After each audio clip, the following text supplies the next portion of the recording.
এটা খুবই দুঃখজনক একটা ঘটনা গোপালগঞ্জে আজকে যা ঘটল।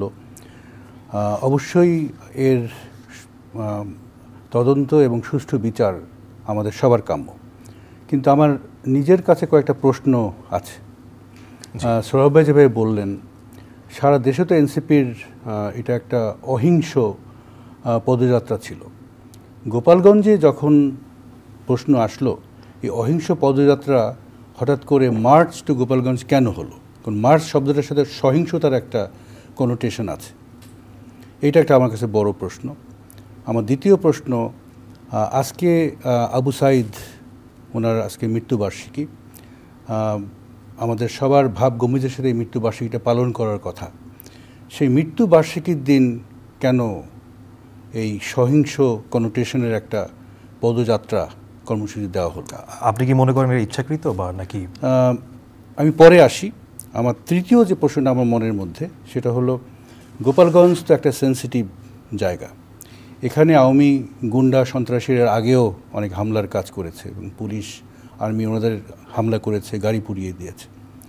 সেখানে পুলিশ ছিল, আর্মি ছিল, বিভিন্ন আপনার ইন্টেলিজেন্স এজেন্সি ছিল।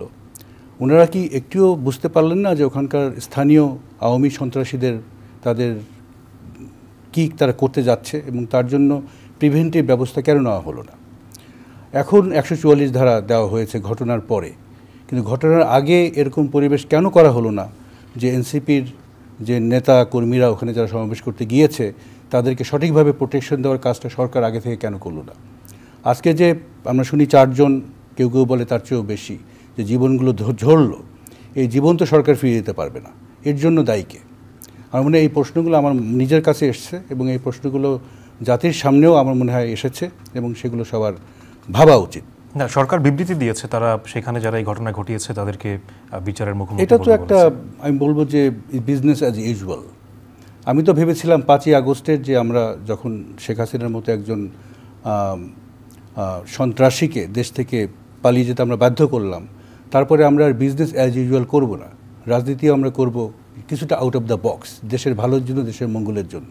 এখনও যদি আমরা বিজনেস অ্যাজ ইউজুয়াল বলি, এই ধরনের বিবৃতি দেই, তাহলে আমরা কি পরিবর্তন করলাম? আমাদের হাজার হাজার আমাদের বাচ্চারা মারা গেল, 2000-এর মতো বাচ্চারা মারা গেল, অনেক 20-30 হাজার আমাদের নিজের সন্তানরা আহত হলো।